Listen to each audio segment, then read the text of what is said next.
Hello, dear foodie friends, and welcome to Kitchen Chat. I'm your host, Margaret McSweeney, and I'm so excited that you're joining us here in the beautiful and award-winning Viking and La Cornue showroom at the Merchandise Mart in Chicago. I'm here with my wonderful co-host, Chef Jaime Laurita, who is the brand ambassador for Viking, and we are beyond excited to be here with a very special friend, Dorie Greenspan. Welcome to Kitchen Chat. I am so glad to be here with both of you. Thank you. And in this amazing space.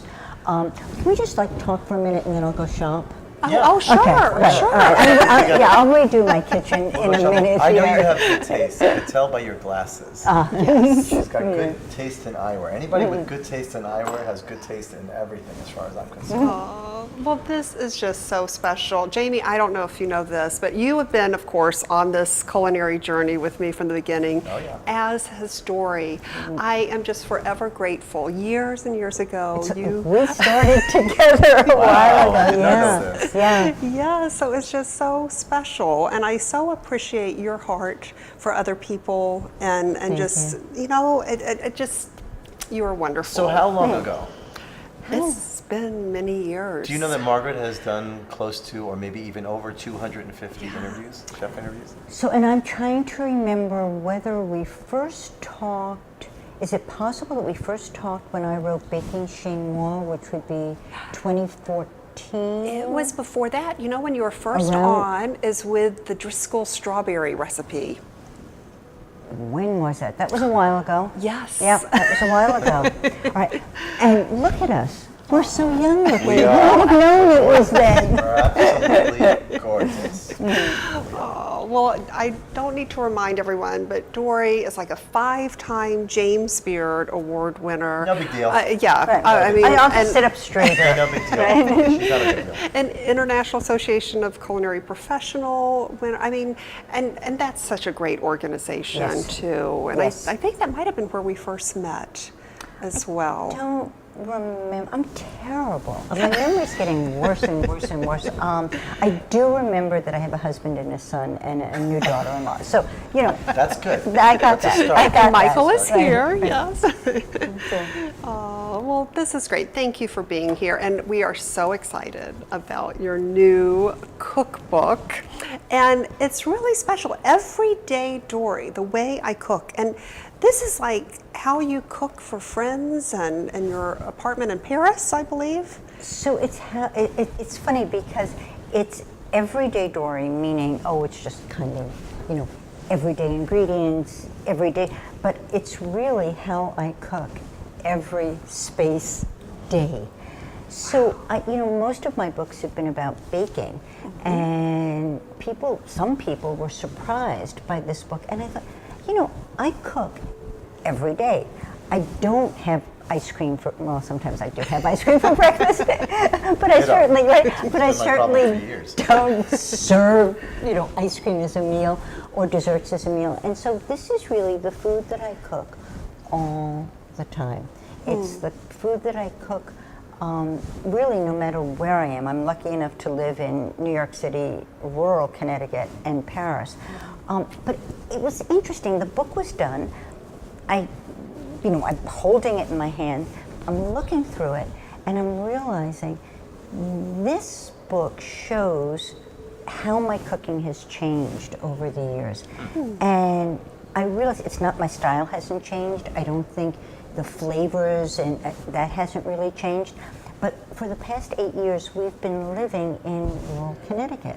So unlike New York or Paris, where you can just walk out and find a citron confit, a Moroccan preserved lemon in the local equivalent of 7-Eleven. In Connecticut, I'm an hour round trip away from anything, and the thing that I'm away from is a supermarket. And so over the past 8 years, I've been cooking from very basic ingredients. As a friend of mine said, now you're like everyone else. and so maybe we should have called it, Dorie, like everyone else, the way I cook. Right, but I like that. I like the way that it is bringing it back to It feels like there's a simplicity to it. Very much so. Yeah. So it's a lot of flavor because I've got to like grab, pull, coax the most flavor out of every ingredient because I'm not, traveling round trip to get that special condiment, and very practical. Mm-hmm. Yeah. So Yes. would you say that a lot of the recipes are pretty much things you can find in a supermarket? Yeah.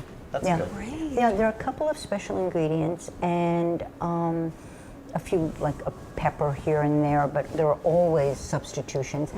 But it's also, what I found is I used to go out and shop for an ingredient because I've seen a recipe and thought, I want to make that and it's got something kind of esoteric in it. And I would buy it and it would just sit either in the pantry or in the refrigerator door, my treasure trove of things that have expired, but not anymore. Now, I bought a tub of miso. I used a little bit and thought, I'm going to use it more. Yeah. I'm going to use up I that resonate with tub. this. Yeah. Right? Absolutely. Yes. I have that tub of miso in my refrigerator. I go to the market, I'm like, ooh, look at that miso. I'll go home, use it once, and then think about it. Like, oh, I should use that more. Well, I thought about it, thinking I should use it more, and I actually did. Good. Good. So that there are, in the book, there are recipes that use miso.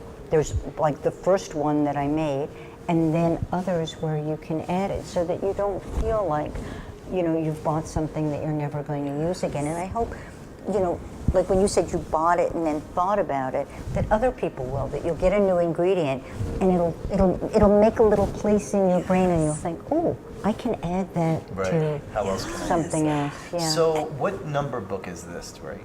13. Oh, wow. Goodness. Lucky Lucky 13. 13. I love a baker's dozen. A baker's dozen. Yeah. This is Wow. great. And I love, too, how you're not afraid to, I guess, change it up a little bit. And is it the new gougère? I don't know if I'm pronouncing that correctly. Gougère, yeah. Yes. So gougère are, they're cheese puffs. So they're made with the same dough that you would make cream puffs from, or eclair. It's pâte à choux, it's choux paste. And I'm kind of known for my gougère.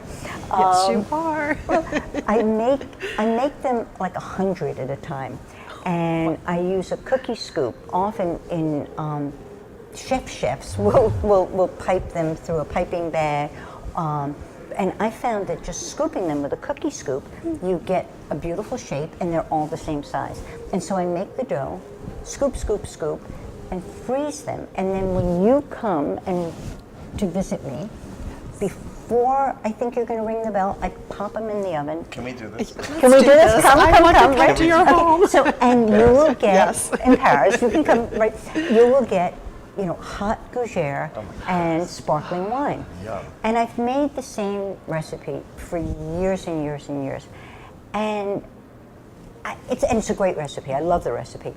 But I thought, what if it had just a little zip to it? What if I added mustard to it? So that instead of just being soft and warm and custardy, it was soft, warm, custardy, and a little zippy. And then I added toasted nuts. So these became my newest gougère. So after 20 years, yes, I have changed. Wow. Fresh squeezed juice from Dorie Greenspan. I love that. Dorie, I would love for you to share with the listeners and viewers kind of what your culinary journey has been through the years. Who was your major influence, mentor, and how did that happen? So I'll do this really quickly. I burned down my parents' kitchen when I was 13. Good girl. Maybe I was 12. I was in the 7th grade. Good girl, you say. Good girl. Well, yes, then, they could have come to you and had a brand new kitchen made, right? So I burned down my parents' kitchen. I had never cooked before. I certainly was not allowed to cook after. I married Michael when I was 19 years old and a junior in college. I taught myself to cook. I wanted to have people visiting. I wanted people around the table. Also, we had no money, and so somebody had to cook. Michael had a real job. I had plenty of time. And so I taught myself to cook, and I cooked, and then I baked, and I baked, and I baked, and I cooked some more. And I went to graduate school, all but dissertation, for a degree in gerontology, study of aging. And I couldn't face going back to work. And at that point, our son, the kid, Joshua, had been born. And Michael said, why don't you try getting a job as a baker? And I did. And I was fired. You were fired. I was fired within a month. I changed, without telling anybody, I changed the restaurant's signature cake recipe. I got bored. You know, I was making the same cake over and over. Right? And we're bonding on many levels. Right? So I got fired. I got another job as a baker. I quit before they fired me. You know, sometimes you just know the right thing to do. Yeah. And I started writing about food because a friend said, you know how to write. I had written, I was in the research center I was writing. You know how to write, you know how to cook and bake. You should try and put the two together. And so I made up a basket of sweets, and I brought them to Food and Wine magazine and said, I would like to make these sweets, I'd like to write about these sweets, and I got the gig. So it was a slow start, but there I was. My mentors, you know, I've been amazingly lucky. I've worked with amazing chefs. So I worked with Danielle Lulu, who's a French chef. I was going to say in New York, but now he's right around the world. Yes. And when Danielle and I wrote the Café Bleu Cookbook together, and when we started, he said to my husband, "Is Dorie a good cook?" What a question! Michael's going to say. You know. So Michael said yes. He said she'll be a better cook after this, and he was right. So I mean, he really, working in the kitchen with him was an extraordinary lesson for me. I worked with Pierre Hermé, pastry chef in Paris, and still think about those two chefs when I think about how I'm working. And I worked with Julia Child. Oh, no big deal. Yeah, so I mean, Julia and I mean, we worked together on Baking with Julia, on the filming of the PBS series. Wow. So I lived in Cambridge, you know, essentially with Julia for a couple of months, and then wrote the book and spoke to her every morning for years. I'm on her, wait, I want to sit up straight. I'm on her speed dial. When you go to the Smithsonian, as you should, right? Yes. And you see her amazing kitchen, perfectly recreated. If you you have to crane your neck and look around, but if you look at her phone, it says Dorie G. So she was, you know, a tremendous influence. Wow. Yeah, so I've been so lucky. I've gotten to work with the best people and just learn. Did you know James Beard? I didn't know him. I didn't know him. I saw him every once in a while in Greenwich Village. He was huge, and he used and not afraid of attracting attention. And so he had this. The few times I saw him, he was wearing this black cloak, a cape that was very dashing. His arms came through it, and no, I didn't know him, but I worked at the James Beard Foundation.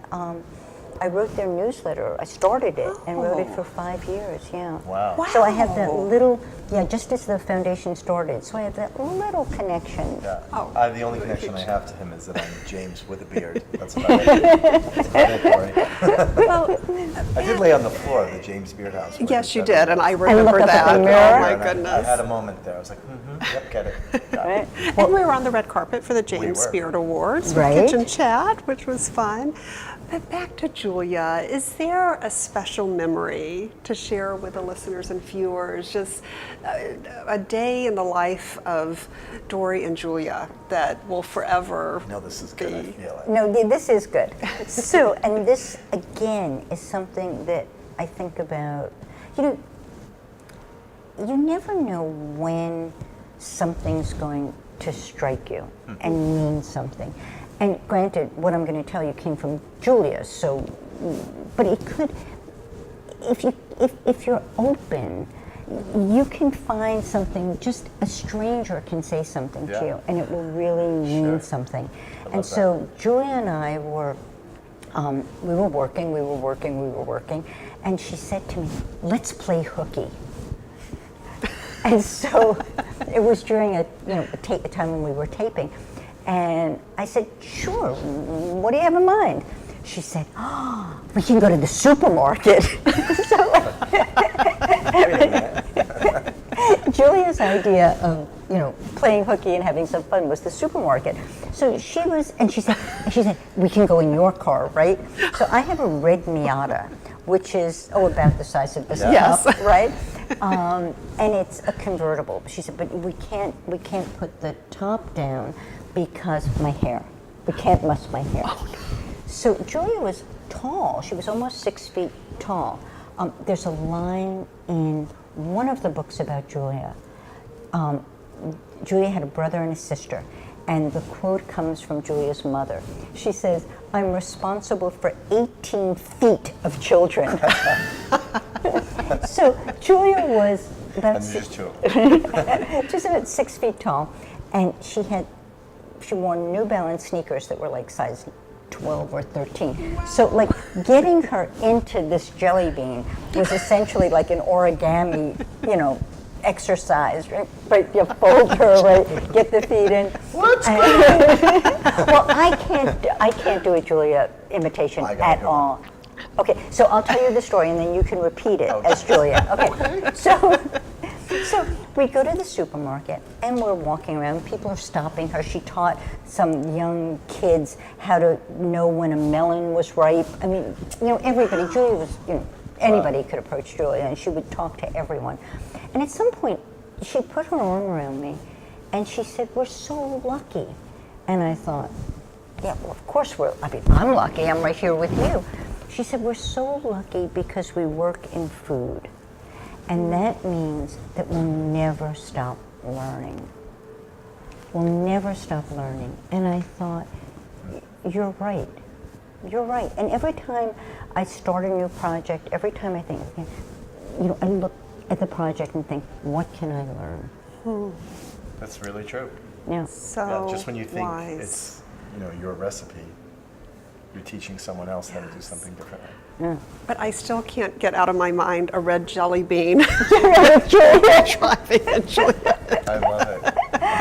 That was that was 1995 that we were working together. I don't think we had cell phones and cameras. Right. I don't think No. so. I mean, because I'm sure we didn't actually. I was so busy working, I took no pictures. Had it been now, there would have been Instagram stories and, Facebook. It's a whole other job. Yeah. It's a whole other thing that we're doing now. It's Yeah. crazy. It is. So out of these, I look at these as like, first of all, the books are beautiful. Yes. And they each have a flavor of their own. I Yeah. love this book. Tell me about this book. It's so mod and cool looking. Is this like a child to you? Does each one take on a life of its own for you? So, nice child. So, this book is very special for me because our son, Joshua, and I had a cookie business. And both of us have always loved cookies. And we had this business, and for various reasons, we had to close it. And people one of them had to do with Joshua's Achilles tendon. It's painful. And so people keep saying, are you ever going to have this business? It was called Beurre and Sel, and butter and salt in French. And and I think, no. One day I will write a book, and all of the recipes will be in the book, and you can make the cookies yourself. And so the cookie book is a lot of cookies and a chapter that has all of the Beurre and Sel cookies. And because cookies have been so special for me and our family, the book has a very particular and sweet feeling for me. And the photographs. The photographs are amazing. You You could frame them. Yes. I mean, I see these Yeah, huge. absolutely. I would love to frame these and put these around Yes. in a hotel or a showroom or somewhere. Right. These were, and it was such a great experience to do the shoot.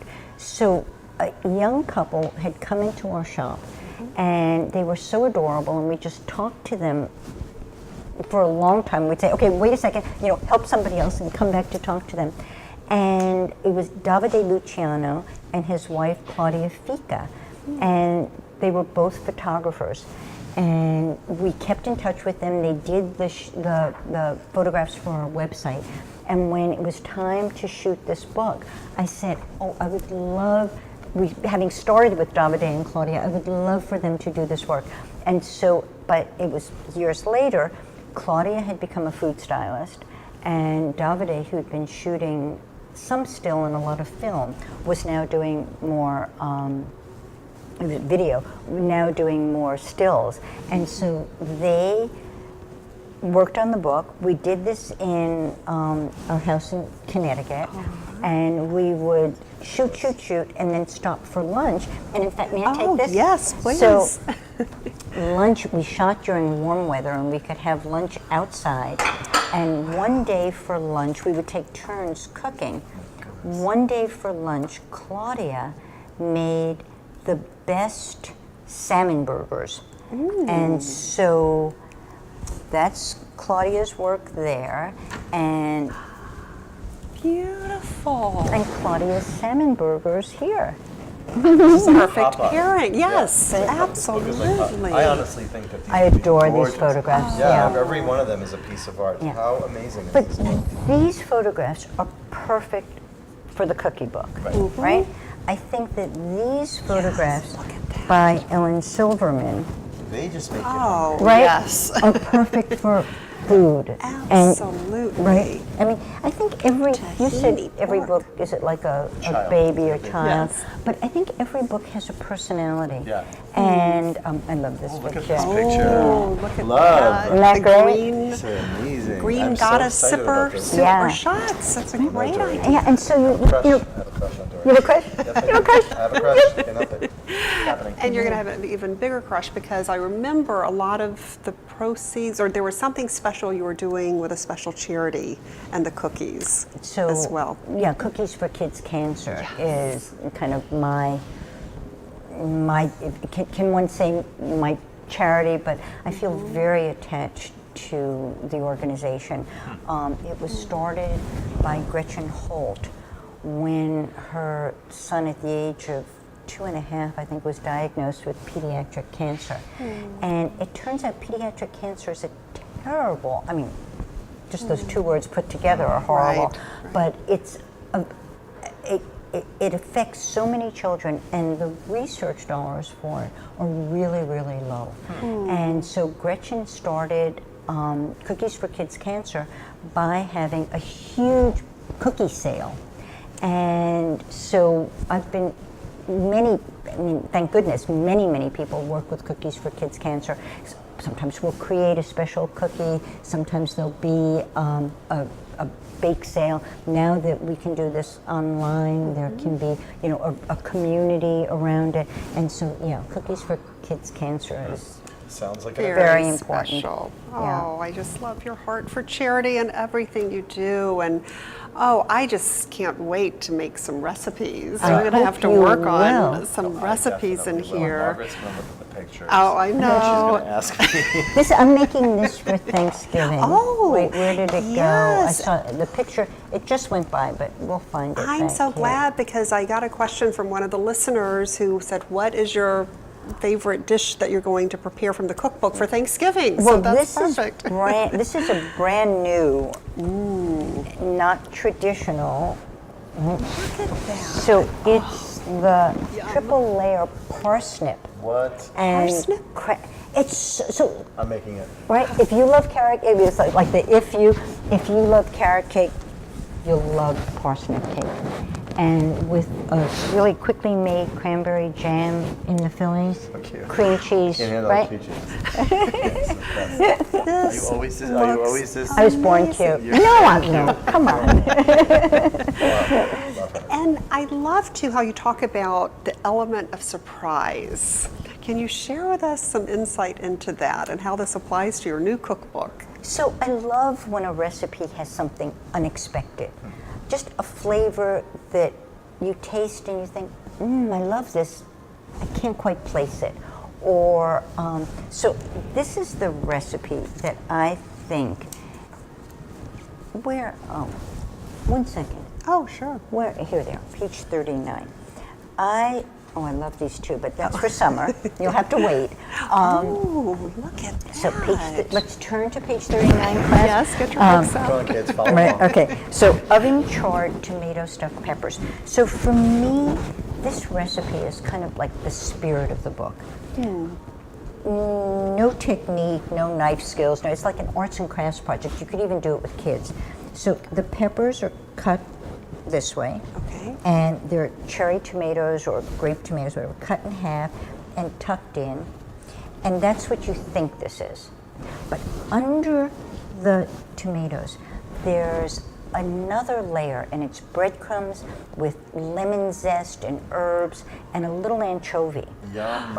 Oh, Right? wow. And so this dish, why I think of it as like the spirit of the book, is when you put it together, it's so beautiful raw.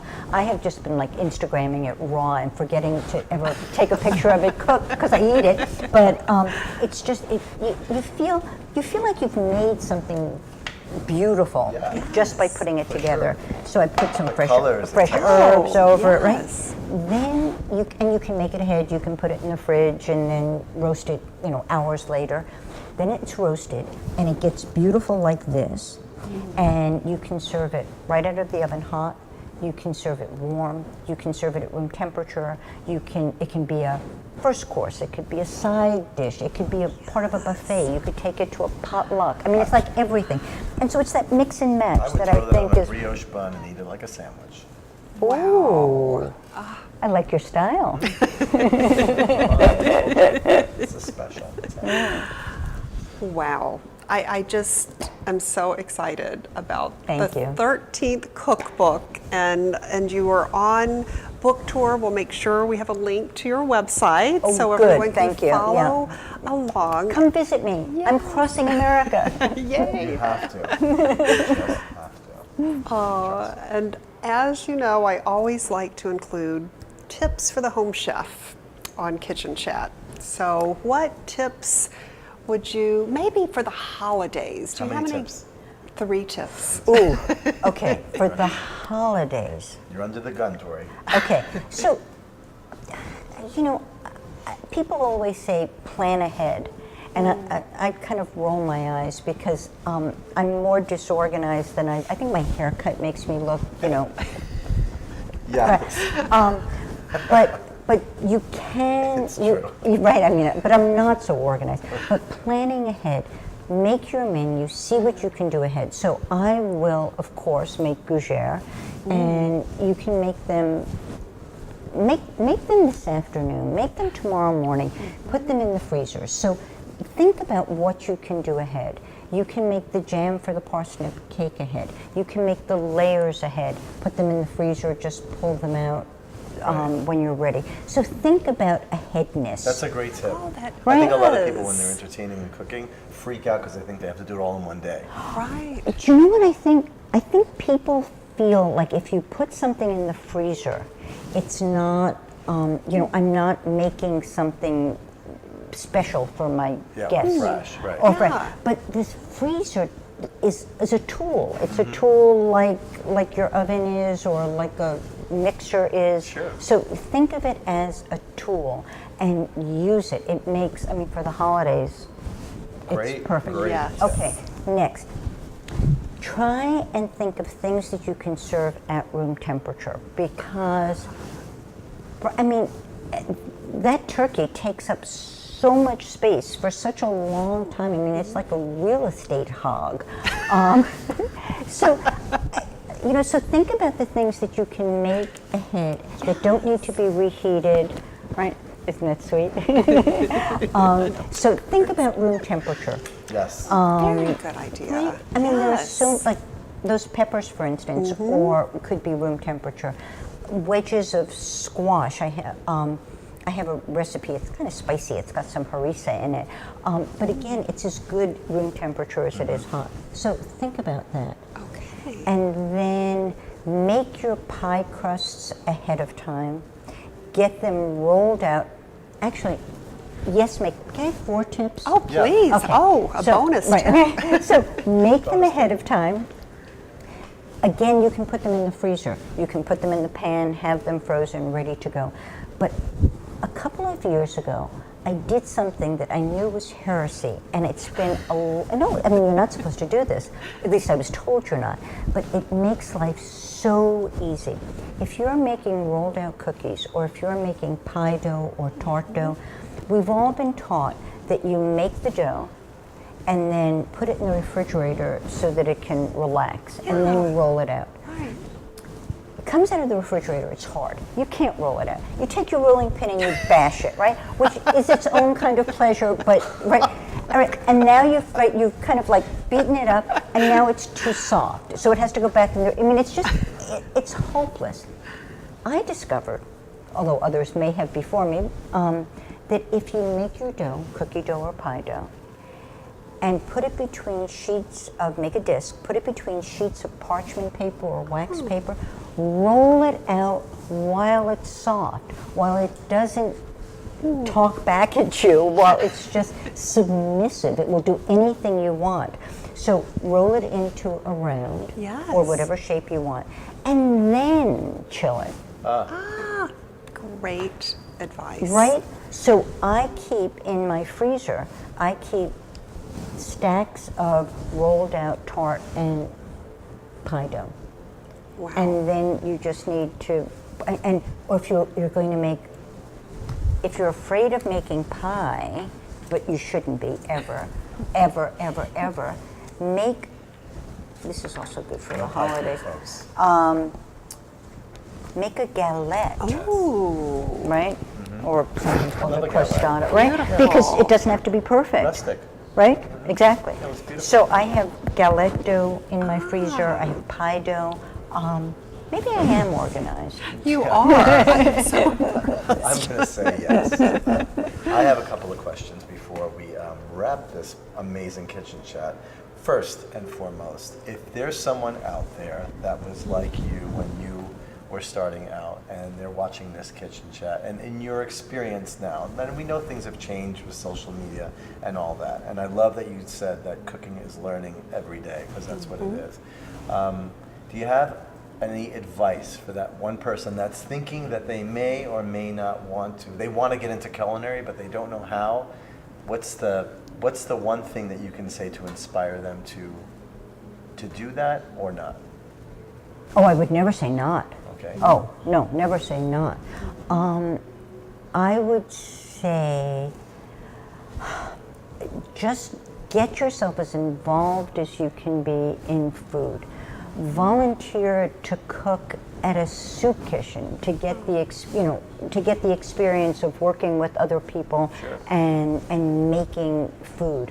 Volunteer to help somebody out who's working a caterer or it's hard to get a job in food if you don't have experience. I mean, I got my first job because the place was desperate and my name just happened to come up.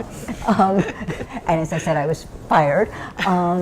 But try and get as much experience. That's a new book for you. Yes. How to get fired. And catch your kitchen on fire. right. And still, Yes. still be able to cook after that. Still reign supreme. It's really, you've got to just keep doing it. Right. I mean, cook at home, have potluck parties, or cook and invite people in.